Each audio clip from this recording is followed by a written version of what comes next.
we got a lot to talk about at the markets now, so let's step into the market. A bit of a bittersweet. We started the week on a very positive note. We're all revving really hard. We've done nearly 2 months of positive reading on the stock market.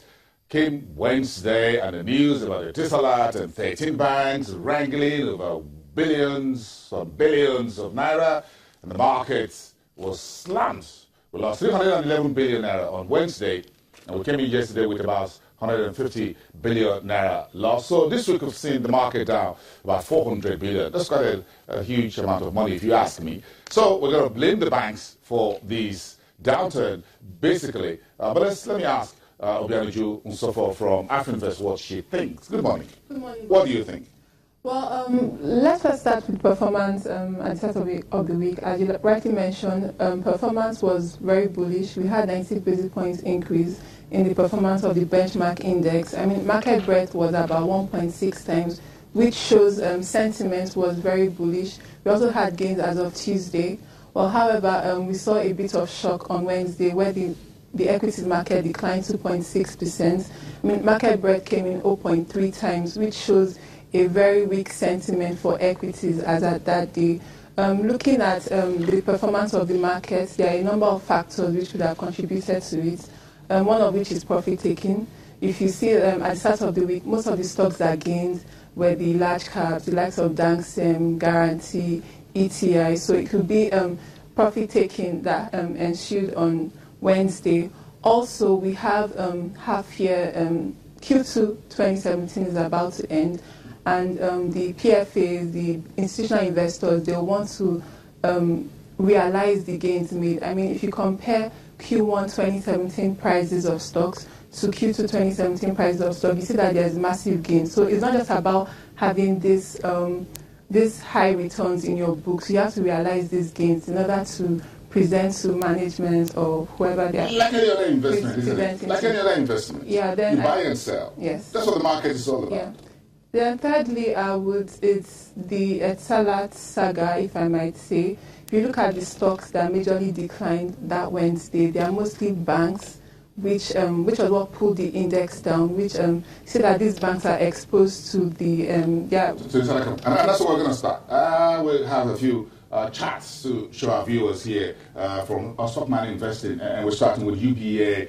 You got GTB that news, we got Zenith and Access. This is the big four when you look at what the amount of their exposure are to the Etisalat debt crisis. The big boy, the big elephant in the room is Zenith. You got GT, Access, and of course UBA. So let's start with the UBA. And if you're looking at it, this is one stock that has come a very long way since the year started. But it looks like since Wednesday, it's been a bit of a pressure, a sell-off pressure on some of these banks because of this deadlock, as it were, in where do they go from here as far as this loan is concerned. Yeah.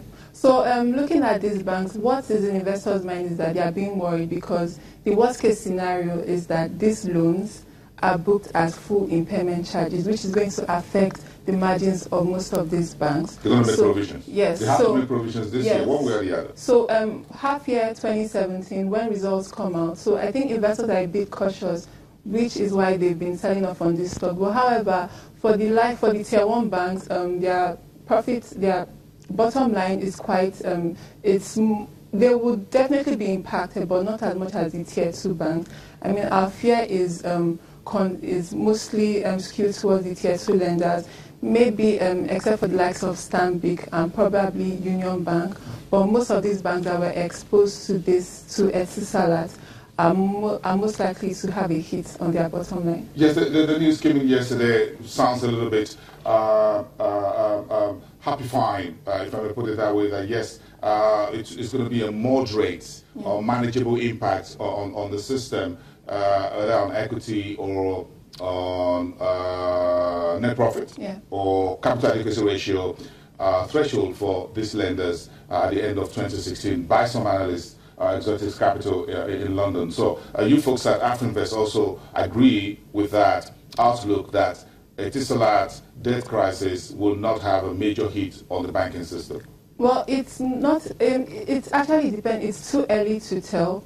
As of now, we have the factor of profit taking, and also PFA is trying to realize the gains made on their portfolio. So probably by next week, when everything has played out, we can then factor all these things in. Next week again, because today was the 5 p.m. today was the timeline set by Etisalat group to unpack their shares that is currently warehoused with United Trustees Limited. That is something that's going to happen at the end of today, and everybody's going to head out for a very long weekend. You're going for the weekend too, don't you? Yes, I am. So I mean, we're going to see you next week until Wednesday. So all of you go on holiday, and when the market resumes on Wednesday, perhaps the news will begin to unfold how this has been resolved. How this will be played out. Yes. Yeah. So what do you expect? There are two options here for these lenders, and one of it, according to Exotic Capital, is that, well, they'll have to write down, of course, the central bank has seen everybody's books, as it were. Number two, they'll have to say, well, we're going to give this cash for shares by new investors coming into Etisalat Nigeria. Yeah, and they'll see how they can recover these loans from the deal. But do you see a major net profit hit here? Well, for the Tier 2 lenders, there's going to be a major profit after tax hit. But for the likes of GT, I mean, GT, their bottom line is over 100 billion naira. So we look at the likes of Access, they are doing about 7 billion naira. So this definitely to be impacted, but maybe we can see like a downward trend of 30–40% as of half year 2017. If net profit is hit, will dividend payouts also likely take a bit of a haircut? I think for most of the Tier 1, they like to maintain a consistent payment, a consistent dividend payment history. So they will most likely try to keep up with that pace. But for the Tier 2 lenders, that's exactly where our fear is. Because most of these banks, as of now, we have about 6 or 5 of these banks that their capital adequacy ratio, they need to recapitalize in order to stay within the within that threshold in order to not to get sanctioned by the CBN. So they have that to worry about. So we are most concerned about the tier 2 lenders.